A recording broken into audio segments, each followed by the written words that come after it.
ನಮಸ್ಕಾರ ಸ್ನೇಹಿತರೆ. ಸಿದ್ದರಾಮಯ್ಯನವರ ಸರ್ಕಾರ ರಚನೆ ಆಗಿ 3 ವರ್ಷ ಆಯಿತು. ಈ 3 ವರ್ಷದಲ್ಲಿ ಅವ್ರು ಮಾಡಿರುವಂಥ ಸಾಧನೆ ಏನು ಅಂತೇಳಿ ಕೇಳಿದರೆ ನೀವು ಯೋಚನೆ ಮಾಡಬೇಕಾಗಿ ಬರ್ತದೆ. ಯಾಕಂದ್ರೆ ತಕ್ಷಣ ನಿಮಗೆ ಅವ್ರು ಮಾಡಿರುವಂತಹ ಸಾಧನೆಗಳು ಯಾವುದೂ ಕೂಡ ನೆನಪಾಗೋದಿಲ್ಲ.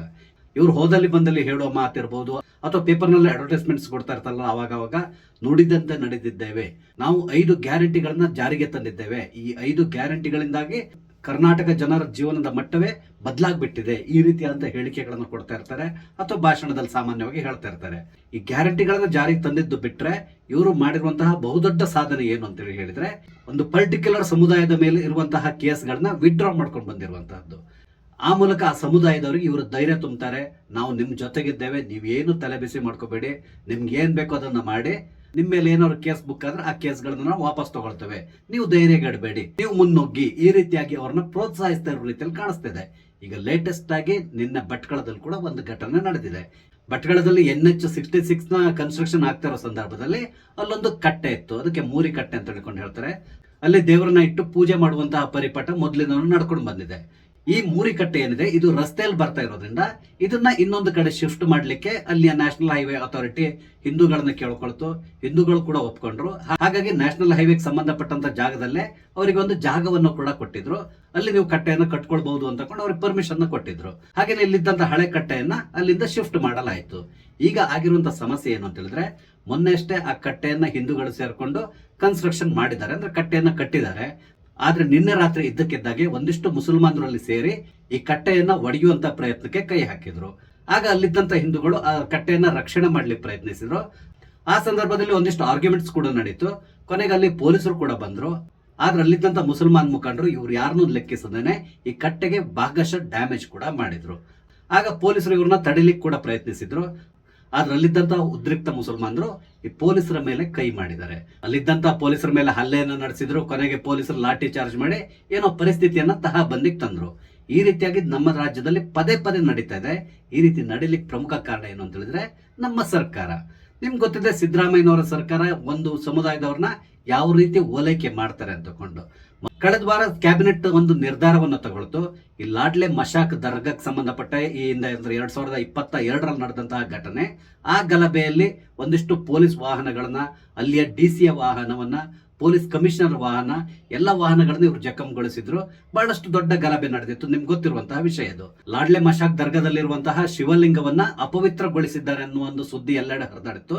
ಹಾಗಾಗಿ ಹಿಂದೂಗಳು ಈ ಅಪವಿತ್ರಗೊಂಡಿರುವಂತಹ ಈ ಶಿವಲಿಂಗ ಏನಿದೆ ಅದನ್ನ ನಾವು ಶುದ್ಧಗೊಳಿಸ್ತೇವೆ, ಶುದ್ಧಗೊಳಿಸಿ ನಂತರ ನಾವು ಪೂಜೆ ಮಾಡ್ತೇವೆ ಅಂತ ಹೇಳ್ಕೊಂಡು ಹೇಳಿದ್ರು. ಆದ್ರೆ ಅದಕ್ಕೆ ಅಲ್ಲಿಯ ಮುಸಲ್ಮಾನರು ಅಡ್ಡಿಯನ್ನು ಉಂಟು ಮಾಡಿದ್ರು. ಆ ಸಂದರ್ಭದಲ್ಲಿ ಗಲಭೆ ನಡೀತು. ಆ ಗಲಭೆ ಸಂದರ್ಭದಲ್ಲಿ ಪೊಲೀಸರ ವಾಹನಗಳನ್ನ ಜಖಂ ಮಾಡಲಾಯಿತು. ಕೊನೆಗೆ ಇವ್ರ ಮೇಲೆ ಕೇಸ್ ಬುಕ್ ಆಯ್ತು. ಹಾಗೇನೆ ಒಂದಿಷ್ಟು ಜನರನ್ನ ಅರೆಸ್ಟ್ ಮಾಡಿ ಜೈಲಿಗೆ ಕಳಿಸಿದ್ರು.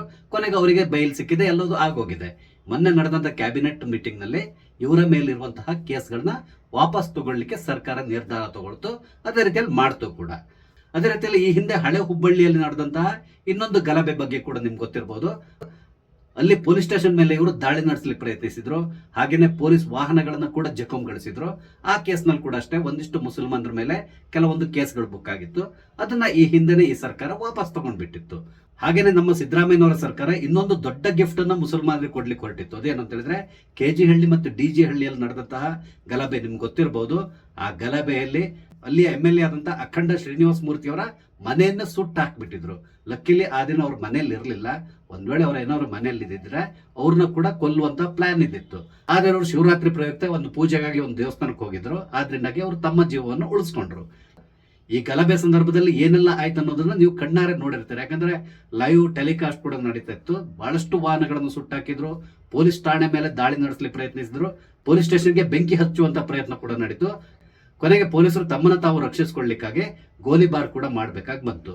ಈ ಗಲಭೆ ಹಿಂದೆ ಬಹುದೊಡ್ಡದಂತ ಪಿತೂರಿ ಕೂಡ ಇದ್ದಿತ್ತು. ಕೊನೆಗೆ ಈ ಕೇಸಿನ ಆಳ ಅಗಲ ಅರ್ಥ ಆದ ಮೇಲೆ ಈ ಕೇಸನ್ನ NIAಗೆ ಹ್ಯಾಂಡ್ ಓವರ್ ಮಾಡಲಾಯಿತು. ಸದ್ಯಕ್ಕೆ NIA ಎನ್ಕ್ವೈರಿ ಮಾಡ್ತಾ ಇದೆ. ಈ ಕೇಸನ್ನ ಕೂಡ ವಾಪಸ್ ತಗೊಳ್ಳಿಕ್ಕೆ ನಮ್ಮ ಸಿದ್ದರಾಮಯ್ಯನವರ ಸರ್ಕಾರ ಪ್ರಯತ್ನ ಪಡ್ತು. ಆದ್ರೆ NIA ಇಲ್ಲಿ ಇನ್ವೆಸ್ಟಿಗೇಟ್ ಮಾಡ್ತಾ ಇರೋದ್ರಿಂದ ಅವ್ರಿಗೆ ಏನು ಮಾಡ್ಕೊಳ್ಲಿಕ್ಕೆ ಆಗಿಲ್ಲ. ಇಲ್ಲದಿದ್ರೆ ಇಷ್ಟೊತ್ತಿಗೆ ಈ ಕೇಸ್ನ ಕೂಡ ವಾಪಸ್ ತಗೊಳ್ತಾ ಇದ್ರು. ಈ ಮೂಲಕ ಇವರು ಒಂದು ಸಮುದಾಯದವರಿಗೆ ನಾವು ನಿಮ್ಮ ಹಿಂದಿದ್ದೇವೆ, ನೀವು ಏನ್ ಬೇಕಾದ್ರೂ ಗಲಾಟೆ ಮಾಡಿ, ಯಾವುದೇ ಪೊಲೀಸಿ ಬೇಕಾದ್ರೂ ಹೊಡೀರಿ ಅಥವಾ ಪೊಲೀಸ್ ಸ್ಟೇಷನ್ ಬೆಂಕಿ ಬೇಕಾದ್ರೂ ಹಾಕಿ, ತೊಂದರೆ ಇಲ್ಲ, ನಿಮ್ಮ ಮೇಲೆ ಕೇಸ್ ಬಿದ್ರೆ 1-2 ವರ್ಷದಲ್ಲಿ ನಾವು ವಾಪಸ್ ತಗೊಳ್ತೇವೆ, ನೀವೇನು ತಲೆ ಬಿಸಿ ಮಾಡ್ಕೋಬೇಕಾಗಿಲ್ಲ, ಒಂದ್ ವೇಳೆ ನಿಮ್ಮನ್ನ ಬಂಧಿಸಿ ಪೊಲೀಸ್ ಸ್ಟೇಷನ್ಗೆ ಕಳಿಸಿದ್ರು ಕೂಡ ನಿಮ್ಗೆ ಬೇಲ್ ಕೊಟ್ಟು ನೀವು ಹೊರಗಡೆ ಬರುವಾಗ ನಿಮ್ಗೆ ಹೂ ಹಾರ ಹಾಕಿ ಮೆರವಣಿಗೆ ಮಾಡಿ ಕರ್ಕೊಂಡೋಗಿ ನಿಮ್ಮ ಮನೆ ಹತ್ರ ಬಿಡ್ತೇವೆ, ಈ ರೀತಿಯಾದಂತಹ ವಾಗ್ದಾನವನ್ನ ಸಿದ್ದರಾಮಯ್ಯನವರ ಸರ್ಕಾರ ಅವರಿಗೆ ಕೊಟ್ಟಿದೆ. ಹಾಗಾಗಿ ಪದೇ ಪದೇ ಈ ರೀತಿಯಾದಂತಹ ಗಲಭೆ ನಡೀತಾನೆ ಇದೆ. ಕಳೆದ ವಾರ ಅಷ್ಟೇ ಈ ಲಾಡ್ಲೆ ಮಶಾಕ್ ದರ್ಗಾಕ್ಕೆ ಸಂಬಂಧಪಟ್ಟಂತ ಕೇಸ್ಗಳನ್ನ ವಾಪಸ್ ತಗೊಂಡಾಗ ಬಹಳಷ್ಟು ಜನ ಪ್ರತಿಭಟಿಸಿದ್ರು. ನೋಡಿ, ಈ ರೀತಿ ನೀವು ಮಾಡೋ ಮುಖಾಂತರ ಅವ್ರನ್ನ ನೀವು ಎನ್ಕರೇಜ್ ಮಾಡ್ತಾ ಇದ್ದೀರಾ, ಅವರು ಮುಂದಿನ ದಿನಗಳಲ್ಲಿ ಇದೇ ರೀತಿಯಾದಂತಹ ಗಲಭೆಗಳನ್ನ ಮಾಡ್ಲಿಕ್ಕೆ ನೀವು ಪ್ರೋತ್ಸಾಹ ಕೊಡ್ತಾ ಇದ್ದೀರಾ, ಈ ರೀತಿ ಮಾಡಬೇಡಿ ಅಂತಕೊಂಡು ಬಹಳಷ್ಟು ಜನ ಮಾತಾಡಿದ್ರು. ಆದ್ರೆ ಇತ್ತೀಚೆಗೆ ಕಾಂಗ್ರೆಸ್ ಪಕ್ಷದ ಪರಿಸ್ಥಿತಿ ಹೇಗಾಗಿದೆ ಅಂತ ಹೇಳಿದ್ರೆ, ಮುಸಲ್ಮಾನರ ವೋಟ್ ಬ್ಯಾಂಕ್ ಅನ್ನ ಉಳಿಸ್ಕೊಳ್ಳಿಕ್ಕಾಗಿ ಅವರು ಯಾವ ಮಟ್ಟಕ್ಕೆ ಬೇಕಾದ್ರೂ ಇಳಿಲಿಕ್ಕೆ ತಯಾರಾಗಿದ್ದಾರೆ. ಕಾಂಗ್ರೆಸ್ ಪಕ್ಷ ಈ ರೀತಿಯಾಗಿ ಹೆದರ್ಕೊಳ್ಳಿಕ್ಕೆ ಕಾರಣ ಏನು ಅಂತ ಹೇಳಿದ್ರೆ, ಮೊನ್ನೆ ದಾವಣಗೆರೆಯಲ್ಲಿ ನಡೆದಂತ ಚುನಾವಣೆ ಸಂದರ್ಭದಲ್ಲಿ ಮುಸ್ಲಿಂ ಸಮುದಾಯದವರ ಸಂಪೂರ್ಣ ವೋಟ್ ತಮಗೆ ಬಂದಿಲ್ಲ ಅನ್ನೋ ಭಯ ಇವರಿಗೆ ಪ್ರಾರಂಭ ಆಗಿದೆ. ಮುಂದಿನ ದಿನಗಳಲ್ಲಿ ಕೂಡ ಇದೇ ತರ ಆಗ್ತಾ ಹೋದ್ರೆ ಖಂಡಿತವಾಗಿ ನಮಗೆ ಮುಸ್ಲಿಂ ಬಾಹುಳ್ಯ ಇರುವಂತಹ ಕ್ಷೇತ್ರಗಳಲ್ಲಿ ಗೆಲ್ಲಿಕ್ ಸಾಧ್ಯ ಆಗೋದಿಲ್ಲ. ಈ ರೀತಿಯಾದಂತಹ ಭಯ ಈಗ ಕಾಂಗ್ರೆಸ್ ಪಕ್ಷ ಕಾಡ್ಲಿ ಶುರುವಾಗಿದೆ. ಹಿಂದೆ ಸಿದ್ದರಾಮಯ್ಯವರು ಮುಖ್ಯಮಂತ್ರಿ ಆಗಿದ್ದ ಸಂದರ್ಭದಲ್ಲಿ ಮೈಸೂರಿನಲ್ಲಿ ನಡೆದಂತಹ ಗಲಭೆ ಸಂಬಂಧಪಟ್ಟಂತೆ SFI ಮೇಲಿದ್ದಂತಹ ಹಲವಾರು ಕೇಸ್ಗಳನ್ನ ಇವರು ವಾಪಸ್ ತಗೊಂಡಿದ್ರು. ಅದರ ಪರಿಣಾಮ ಏನಾಯ್ತು ಅನ್ನೋದನ್ನ ಮುಂದಿನ ದಿನಗಳಲ್ಲಿ ನಾವು ಮೈಸೂರಿನಲ್ಲಿ ನೋಡಿದ್ದೇವೆ. ಇಲ್ಲಿ ಸಿದ್ದರಾಮಯ್ಯನವರಿಗೆ ಇತ್ತೀಚೆಗೆ ಭಯ ಪ್ರಾರಂಭ ಆಗಿರೋದು ಏನು ಅಂತ ಹೇಳಿದ್ರೆ, ಮುಸ್ಲಿಂ ಸಮುದಾಯ ನಮ್ಮನ್ನ ಬಿಟ್ಟು ಹೋಗ್ತಾ ಇದೆ. ದಾವಣಗೆರೆ ಚುನಾವಣೆಯಲ್ಲಿ SDPI ಅಭ್ಯರ್ಥಿಗೆ 18,000 ಮತ ಸಿಕ್ಕಿದೆ. ಇತ್ತೀಚಿನ ದಿನಗಳಲ್ಲಿ ಮುಸ್ಲಿಂ ಸಮುದಾಯ SDPI ಕಡೆ ವಾಲ್ತಾ ಇದೆ. ಇದರಿಂದಾಗಿ ಇವರ ಮತ ನಮ್ಮ ಕೈಯಿಂದ ತಪ್ಪಿ ಹೋಗ್ತಾ ಇದೆ. ಹಾಗಾಗಿ ನಾವು ಇವ್ರನ್ನ ಓಲೈಸಬೇಕು. ಇವ್ರು ಏನೇ ತಪ್ಪು ಮಾಡಿದ್ರು ಕೂಡ ಆ ತಪ್ಪನ್ನ ನಾವು ಕ್ಷಮಿಸಿ ಅವ್ರನ್ನ ನಮ್ಮ ಜೊತೆ ಕರ್ಕೊಂಡು ಬಂದ್ಬಿಡ್ಬೇಕು. ಈ ರೀತಿಯಾಗಿ ಈಗ ಸಿದ್ದರಾಮಯ್ಯನವರು ಯೋಚನೆ ಮಾಡ್ಲಿಕ್ಕೆ ಶುರು ಮಾಡಿದ್ದಾರೆ. ಅದರ ಪ್ರಯುಕ್ತ ಅವ್ರ ಮೇಲಿರುವಂತಹ ಹಲವಾರು ಕೇಸ್ಗಳನ್ನ ವಾಪಸ್ ತಗೊಳ್ತಾ ಇದ್ದಾರೆ. ಆದ್ರಿಂದಾಗಿ ಅವರಿಗೂ ಕೂಡ ಅಷ್ಟೇ ಬಹಳಷ್ಟು ಧೈರ್ಯ ಬಂದ್ಬಿಟ್ಟಿದೆ. ನಾವು ಪೊಲೀಸರಿಗೆ ಹೊಡೆದ್ರು ಕೂಡ ಯಾರು ಏನು ಮಾಡ್ಲಿಕ್ಕೆ ಆಗಲ್ಲ, ಈ ರೀತಿಯಾಗಿ ಅವ್ರು ಯೋಚನೆ ಮಾಡ್ಲಿಕ್ಕೆ ಶುರು ಮಾಡಿದ್ದಾರೆ. ಅದರ ಪ್ರತಿಫಲ ನಿನ್ನೆ ಭಟ್ಕಳದಲ್ಲಿ ನಮ್ಗೆ ಕಾಣ್ಲಿ ಸಿಕ್ಕಿದೆ. ಇಲ್ಲಿ ಕೂಡ ಅಷ್ಟೇ ಹಲವಾರು ಮುಸ್ಲಿಂ ಮುಖಂಡರು ಪೊಲೀಸರ ಮೇಲಿನ ದಾಳಿ ನಡೆಸಿದ್ದಾರೆ, ಪೊಲೀಸರು ಹಿಡ್ಕೊಂಡು ಹೊಡೆದಿದ್ದಾರೆ, ಎಲ್ಲದೂ ಆಗೋಗಿದೆ. ಆದ್ರೆ ಪೊಲೀಸರು ಇಲ್ಲಿವರೆಗೆ ಎಷ್ಟು ಜನರನ್ನ ಅರೆಸ್ಟ್ ಮಾಡಿದ್ದಾರೆ ಅನ್ನುವ ಯಾವುದೇ ರೀತಿಯಂತ ಮಾಹಿತಿ ಇಲ್ಲಿವರೆಗೂ ಬಂದಿಲ್ಲ. ಸಿದ್ದರಾಮಯ್ಯನವರ ಈ ನಡೆಯನ್ನ ಖಂಡಿಸಿ ಬಹಳಷ್ಟು ಜನ ಬೇರೆ ಬೇರೆ ರೀತಿಯಾಗಿ ಹೇಳಿಕೆಗಳನ್ನು ಕೊಡ್ತಾ ಇದ್ದಾರೆ. ಜನರು ಕೂಡ ಈ ಸಿದ್ದರಾಮಯ್ಯನವರಿಗೆ ಹಿಡಿಶಾಪ ಹಾಕ್ತಾ ಇದ್ದಾರೆ. ಈ ರೀತಿಯಾಗಿ ನೀವು ನಡ್ಕೋಬೇಡಿ, ಯಾರೇ ಆಗ್ಲಿ ಕಾನೂನನ್ನ ಮೀರಿದ್ರೆ ಅವರಿಗೆ ಶಿಕ್ಷೆ ಕೊಡ್ಲಿಕ್ಕೆ ಪ್ರಯತ್ನಿಸಿ. ಆತ ಹಿಂದೂ ಆಗಿರ್ಲಿ, ಮುಸ್ಲಿಂ ಆಗಿರ್ಲಿ, ಅಥವಾ ಇನ್ಯಾರು ಬೇಕಾದ್ರೂ ಆಗಿರ್ಲಿ, ಅದನ್ನ ಬಿಟ್ಟು ನೀವು ಅವ್ರ ಮೇಲೆ ಹಾಕಿರುವಂತ ಕೇಸ್ಗಳನ್ನ ವಾಪಸ್ ತಗೋಬೇಡಿ. ಅದರಲ್ಲಿ ಕ್ರಿಮಿನಲ್ ಕೇಸ್ಗಳನ್ನ ವಾಪಸ್ ತಗೊಳ್ಳಿಕ್ಕೆ ಹೋಗ್ಬೇಡಿ. ಈ ರೀತಿಯಾಗಿ ಎಲ್ಲರೂ ಒತ್ತಾಯ ಮಾಡ್ತಾ ಇದ್ದಾರೆ. ಆದ್ರೆ ಸಿದ್ದರಾಮಯ್ಯನವರು ಇದ್ಯಾವುದನ್ನು ಕೂಡ ಕೇಳಿಸ್ಕೊಳ್ಳುವಂತ ಪರಿಸ್ಥಿತಿಯಲ್ಲಿ ಇಲ್ಲ.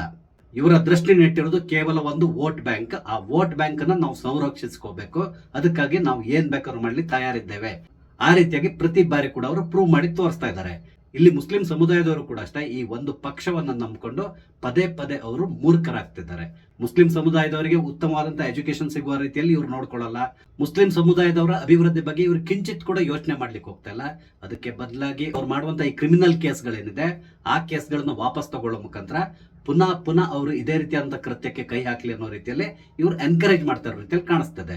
ಇದರಿಂದಾಗಿ ಆ ಸಮುದಾಯಕ್ಕೆ ಕೆಟ್ಟ ಹೆಸರು ಬರ್ತಾ ಇದೆ. ಮುಂದಿನ ದಿನಗಳಲ್ಲಾದ್ರೂ ಮುಸಲ್ಮಾನ್ ಮುಖಂಡರು ಇದನ್ನ ಅರ್ಥ ಮಾಡ್ಕೋಬೇಕು. ತಮ್ಮ ಸಮುದಾಯದ ಯುವ ಸಮೂಹ ಏನಿದೆ ಅವ್ರನ್ನ ಎಚ್ಚರಿಸಬೇಕು.